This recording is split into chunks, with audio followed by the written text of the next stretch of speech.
नमस्कार प्रिय दर्शकों, मैं यशराज तिवारी आप सभी का बहुत बहुत स्वागत करता हूं प्रोफेशनल एस्ट्रोलॉजी पर। जैसा कि आप सभी जानते हैं, आज रविवार का दिन है और आज मैं आप सभी के समक्ष उपस्थित हुआ हूं आप लोगों की जन्म कुंडली का निःशुल्क अध्ययन करने के लिए। तो आज का जो हमारा प्रोग्राम है, प्रोग्राम नंबर 39 है। इसके पहले भी मैं आप लोगों को सूचना दे देता हूं कि वो नए लोग जो इस कार्यक्रम को आज पहली बार देख रहे हैं, अगर आप भी अपनी जन्म कुंडली का अध्ययन निःशुल्क रूप से मुझसे इस कार्यक्रम के द्वारा कराना चाहते हैं, तो आप अपनी डिटेल्स जैसे कि आपका नाम, आप अपने जन्म की तिथि, आप अपने जन्म का समय और आप अपने जन्म का स्थान किसी भी एक स्पेसिफिक प्रश्न के साथ इस वीडियो के कमेंट सेक्शन में दे दीजिए। हमारी कोशिश यही रहेगी कि जल्दी से जल्दी आपकी जन्म कुंडली का अध्ययन मेरे द्वारा इस निःशुल्क कार्यक्रम में किया जाए। इसके साथ ही साथ आप अपनी डिटेल्स देने के बाद में कम से कम 2 से 3 हफ्ते का इंतजार करिए, उसके बाद में आपकी जन्म कुंडली का अध्ययन यहाँ पर आता है। और अगर आप में से, क्योंकि बहुत से लोग हैं जो कि व्हाट्सएप या कॉल के माध्यम से पूछते हैं कि आपने डिटेल्स दे दी और वो अभी तक नहीं आई, तो आप इस बात को ध्यान रखें कि अगर आपने आज डिटेल्स दी हैं तो आज से 2 या 3 हफ्ते के बाद में ही आपकी जन्म कुंडली का अध्ययन आएगा।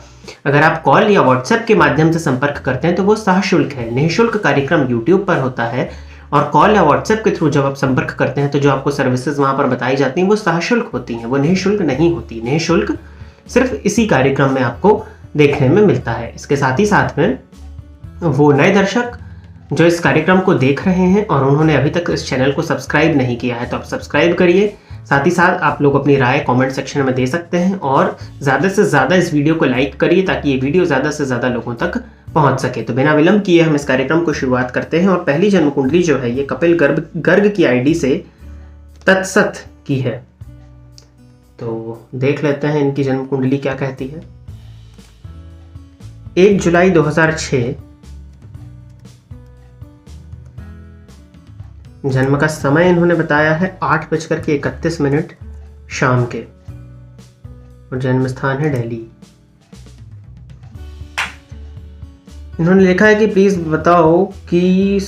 बताओ कि महादशा साथ नहीं दे रही तो सक्सेस नहीं मिलेगी। देखिए, ऐसा नहीं होता कि महादशाएं अगर साथ ना दें तो सक्सेस ना मिले। सक्सेस मिलने में परेशानियां जरूर आती हैं। मकर लग्न की ये जन्म कुंडली है, राशि सिंह बन जाती है, तो भूमि तत्वीय लग्न और अग्नि तत्वीय राशि, तो ये कॉम्बिनेशन तो अच्छा नहीं है। साथ ही साथ लग्नेश और राशिश, मैंने बताया था कि लग्नेश और राशिश अगर मित्र हो तो भी स्थिति में काफी हद तक सुधार आ जाता है। तो यहाँ तत्वतः भेद है और लग्नेश शनि है, राशिश सूर्य है, तो आपस में शत्रुता रखते हैं। लग्न पर शनि की दृष्टि का पड़ना ये प्रत्येक कार्यों को विलंबित करेगा। अब आपने कहा था कि महादशा साथ नहीं दे रही है, तो मकर लग्न की कुंडली में महादशा चंद्रमा की मिल गई जो कि सप्तमेश है, तो कहीं ना कहीं परेशानी का कारण तो बनेंगे ये। और चंद्रमा में शनि का अंतर है जो कि मानसिक रूप से अशांत करेगा। दूसरे 12वें का संबंध व्यय अधिक की स्थिति को दर्शाता है। हालांकि 2006 अभी उम्र बहुत छोटी है, तो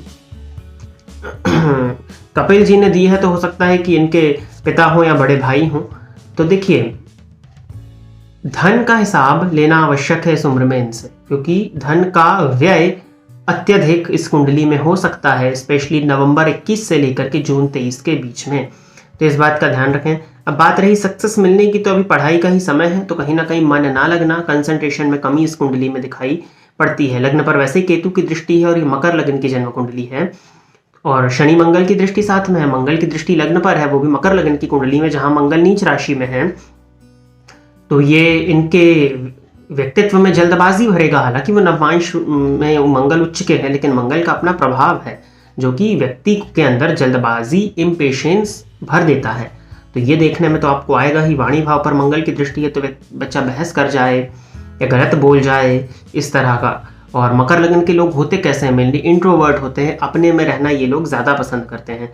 चंद्रमा में शनि की महादशा मुझे लगता है कि अभी ये मानसिक रूप से अशांत करेगी, पढ़ाई में दिक्कत, कंसंट्रेशन में परेशानियां ये लाने का काम करेगी। उपाय के तौर पर शिव जी की आराधना इनसे कराई जाए, सूर्य को जल दिलवाया जाए, और अगर पूजा पाठ ये करें धीरे धीरे करके तो इनसे गणेश जी का मंत्र जाप करने की आदत डलवाइए। गणेश जी का मंत्र ओम गंग गणपते नमः। तो जो केतु की दृष्टि लग्न पर है, इससे जो कंफ्यूजन हमें देखने में आ रहा है उसमें कुछ हद तक कमी आ सकती है, तो ये उपाय आप इनसे करा सकते हो। बाकी सक्सेस तो यही है। देखिए, मेहनत अगर ये कर रहे हैं, चंद्रमा में शनि का अंतर है, तो मेहनत इनको थोड़ा सा करने नहीं दे रहा होगा, थोड़ा सा आलसी बना देता है ये वाला रिलेशन जो चल रहा है अभी।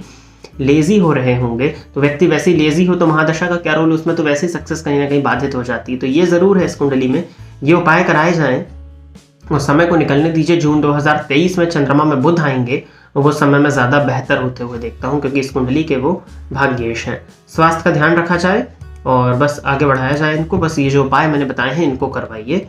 बाकी तो समय धीरे धीरे बढ़ रहा है तो स्थिति में सुधार आ रहा है। अगली जन्म कुंडली रितिका जी की है। रितिका जी ने डेट ऑफ बर्थ अपना दिया है 11 नवंबर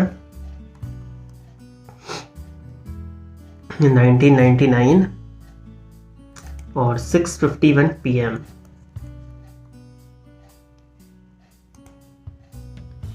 जन्म स्थान है असम का गुवाहाटी।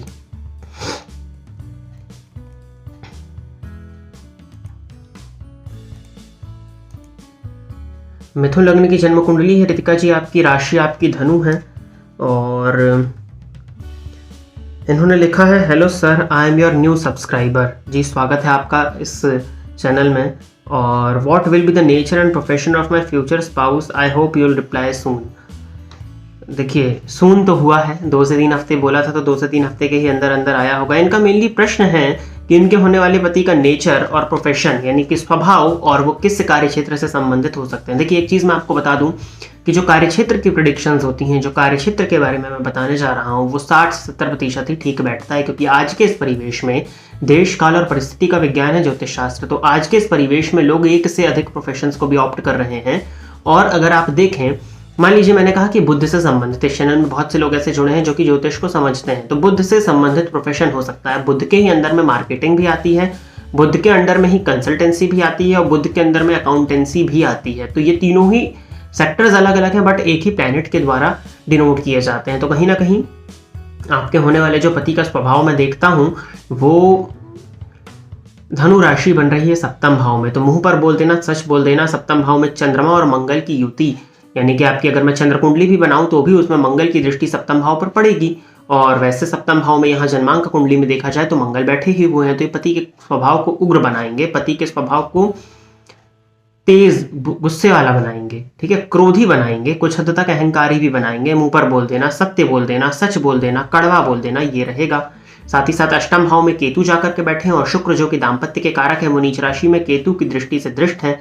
और बुध को देखा जाए तो वो मंगल के घर में है जो कि लग्नेश है, तो लग्नेश होकर छठे चले गए हैं। तो कहीं ना कहीं परेशानी ज़्यादा है और आप कुंडली मिला करके ही विवाह करें, क्योंकि मैरिड लाइफ में परेशानी के कारण ये पति का स्वभाव बन सकता है। नवमांश में भी मैं देख पा रहा हूँ कि राहु केतु के एक्सेस में आपका जो लग्न है और सप्तम भाव आ चुका है। तो बाकायदा कुंडली मिला करके आपका विवाह हो वो सबसे बढ़िया रहेगा। पति का स्वभाव थोड़ा सा उग्र होगा, बताया मैंने। और प्रोफेशन अगर आप देखो तो यही बुध या शुक्र से संबंधित इनका प्रोफेशन मुझे देखने में आता है। तो ये था मेनली प्रोफेशन से संबंधित। हालांकि 99 का आपका जन्म है, विवाह का भी आप लोगों ने सोचा नहीं होगा, लेकिन फिर भी क्योंकि आने वाले समय में तो सोचेंगे ही। और आपके जन्म स्थान से नॉर्थ ईस्ट डायरेक्शन से आपकी शादी का रिश्ता आने की संभावनाएं हैं, तो इस दिशा में प्रयास करिएगा और बाकायदा कुंडली मिला करके ही आपकी शादी होनी चाहिए हैप्पी मैरिड लाइफ के लिए। तो ये ज़रूरी है। और अगली जन्म कुंडली दिनेश जलानी जी की है। तो दिनेश जी आप तैयार रहिए, आपकी जन्म कुंडली मैं दे रहा हूं। दिनेश जलानी जी ने डेट ऑफ बर्थ अपना बताया हुआ है 14 जुलाई 1998। समय जो इन्होंने दिया है वो है 11:22 रात के। और ये राजस्थान से हैं, जोधपुर।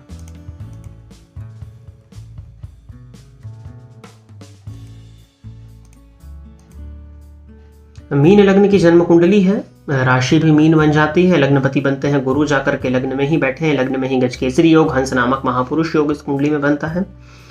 प्रश्न आपने पूछा है नौकरी कब तक लगेगी और आगे टाइम कैसा है और उपाय भी बताएं। देखिए नौकरी इस कुंडली में दशमपति जाकर के पंचम भाव में बैठे हैं, दशमपति जाकर के लग्न में बैठे हैं और सप्तमपति जाकर के पंचम भाव में बैठे हैं।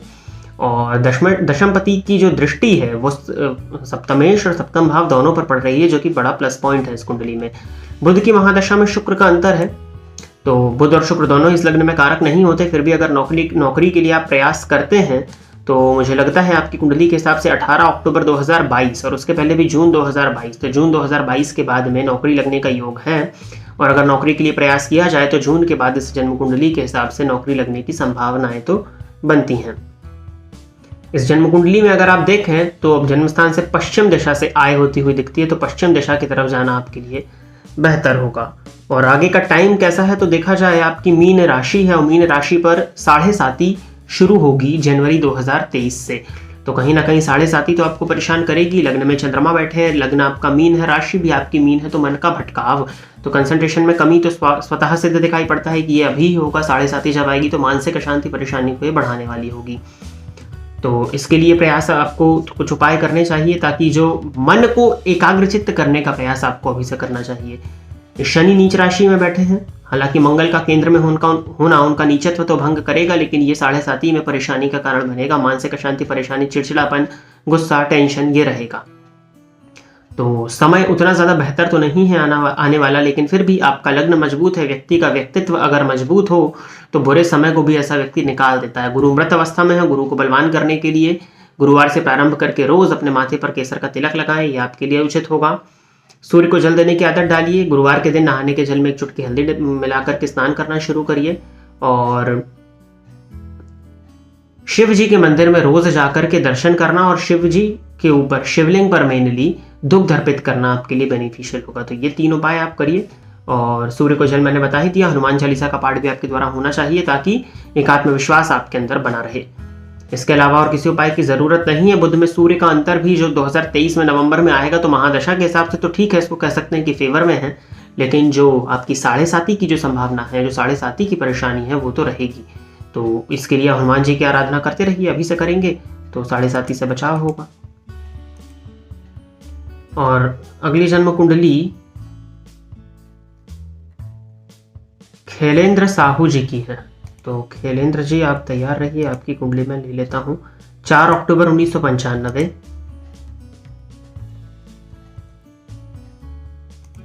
जन्म का समय इन्होंने दिया है 6:45 AM, सुबह के 6:45। और जन्म स्थान है दुर्ग।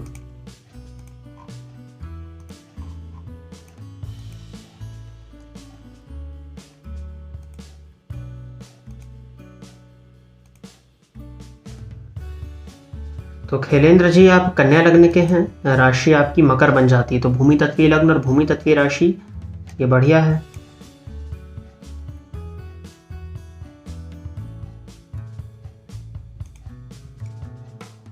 प्रश्न आपने पूछा है कर्ज की समस्या है और कौन सा रत्न बेस्ट रहेगा। कर्ज की समस्या है तो ऋणेश जाकर के ऋण भाव में ही बैठे हैं, और धनपति जाकर के बैठे हैं आपकी कुंडली के लग्न में नीच राशि में। और छठे से छठा यानी कि लाभेश पंचम भाव में बैठ के चंद्रमा लाभ भाव को देखते हैं। चिंता करने की जरूरत नहीं है।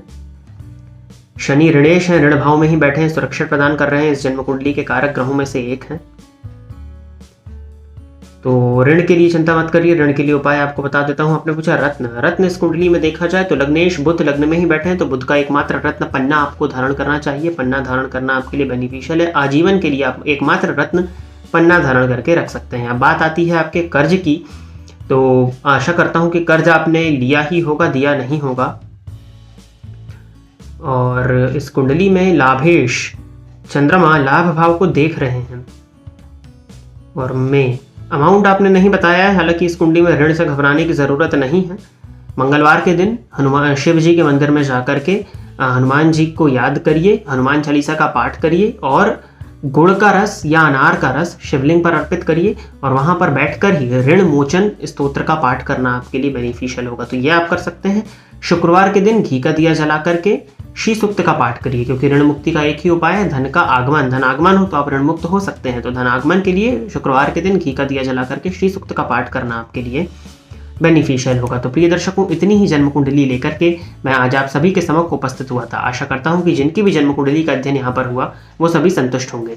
वो नए दर्शक जो इस कार्यक्रम को आज पहली बार देख रहे हैं, और अगर आप भी चाहते हैं कि आपकी जन्म कुंडली का अध्ययन निःशुल्क रूप से मेरे द्वारा इस कार्यक्रम में किया जाए, तो आप अपनी डिटेल्स जैसे कि आपका नाम, आप अपने जन्म की तिथि, आप अपने जन्म का समय और आप अपने जन्म का स्थान किसी भी एक स्पेसिफिक प्रश्न के साथ में इस वीडियो के कमेंट सेक्शन में दे दीजिए। आपकी जन्म कुंडली का अध्ययन जल्दी से जल्दी मेरे द्वारा इस कार्यक्रम में किया जाएगा। और जितने भी लोगों ने इस वीडियो को देखा, अगर आपको पसंद आता है तो आप इस वीडियो को ज़्यादा से ज़्यादा लाइक करिए, ताकि वीडियो ज़्यादा से ज़्यादा लोगों तक पहुंच सके और भी लोग ज्योतिष को सीखने के क्रम में हमारे साथ में आगे बढ़ सके। तो आज के लिए बस इतना ही रखते हैं। पुनः अगले सप्ताह आप सभी के सम्मुख आप लोगों की जन्म कुंडली का अध्ययन करने के लिए मैं उपस्थित रहूंगा। तब तक के लिए इजाजत दीजिए। नमस्कार। फोन पर बात करके कुंडली दिखाने के लिए एवं ज्योतिष से संबंधित अन्य सर्विसेज के लिए आप स्क्रीन पर दिए गए नंबर पर कॉल या व्हाट्सएप करके पर्सनल अपॉइंटमेंट ले सकते हैं। अब आप YouTube के साथ साथ Facebook और Instagram पर भी मेरे अकाउंट को फॉलो कर सकते हैं, जहां पर आपको ज्योतिष से संबंधित जानकारी मिलती रहेगी।